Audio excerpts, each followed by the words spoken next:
ജോലിയും സമൂഹത്തിൽ നല്ല നിലയും ഉള്ള മാതാപിതാക്കളായിരുന്നു എന്റെ അമ്മ എനിക്ക് എപ്പോഴും കഥകൾ പറഞ്ഞു തരും. അച്ഛനാണെങ്കിൽ എന്റെ സംശയങ്ങൾക്ക് എല്ലാം ഉത്തരവും നൽകും. ഫോൺ എന്ന ശത്രു വരും വരെ. ഫോൺ കിട്ടിയപ്പോൾ എല്ലാവർക്കും അത് മതി, എന്നെ ആർക്കും വേണ്ടാതായി. അന്നൊന്നും നടക്കുന്ന കാര്യങ്ങൾ ഞാൻ വീട്ടിൽ പറയാൻ വരുമ്പോൾ ആരും എന്നെ ശ്രദ്ധിച്ചിരുന്നില്ല. പക്ഷെ ഒരാൾ ശ്രദ്ധിച്ചിരുന്നു. അവനാണിവൻ. ഇവനും ഇവന്റെ കൂട്ടുകാരും.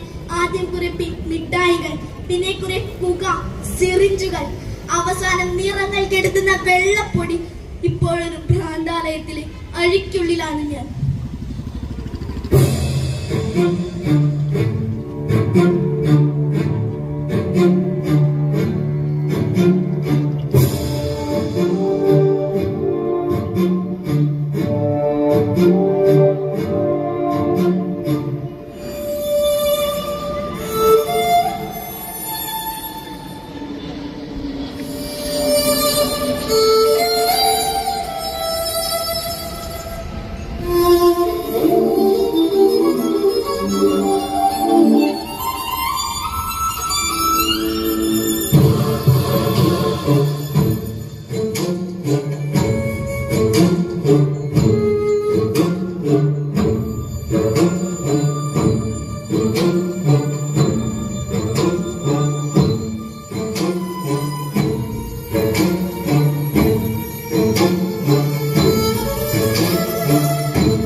The more you use, the less you live.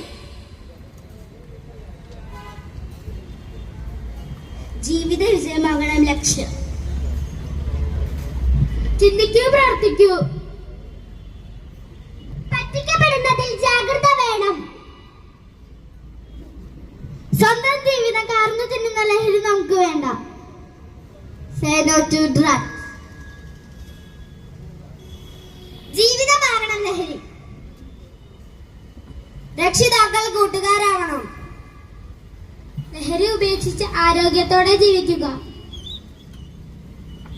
Stand again drug abuse. ലഹരി ആപത്ത്, ഇതൊന്നും നമുക്ക് വേണ്ട. നല്ലൊരു വ്യക്തിയെയും സമൂഹത്തെയും നിർമ്മിക്കൂ. ലഹരിയോട് നോ പറയുന്ന നിങ്ങളാണ് ഹീറോ.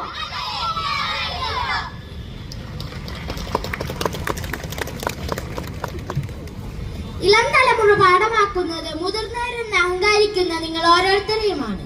അവരെങ്ങനെയായി തീരണമെന്ന് നിങ്ങൾക്ക് തീരുമാനിക്കാം. പക്ഷെ ഒരു കാര്യം ഓർത്താൽ നന്ന്, നിങ്ങളുടെ ഉപദേശമല്ല, നിങ്ങളുടെ ചെയ്തികളാണ് അവരെ സ്വാധീനിക്കുന്നത്.